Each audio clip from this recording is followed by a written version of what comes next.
Hi, hier ist Björn Häuser. Am 11.11.2020, irgendwie gefühlt einem ganz besonderen Tag. Und heute Morgen noch im Halbschlaf, bevor ich aufgestanden bin, sind mir diese Zeilen zugeflogen, die ich euch heute nicht vorenthalten möchte. Mi Herz dat brennt, et kribbelt im Buch. Ich han kaum gepennt, kennst du dat nicht auch? Von klein an Jack, weil das Leben dir steckt. Doch heute ist alles anders, es ist wie verrückt.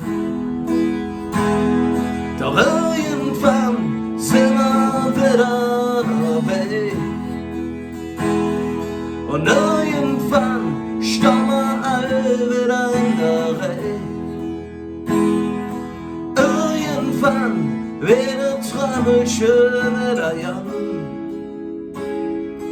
Doch nur dann, wenn wir heute zusammen stehen, blieb zu Hus,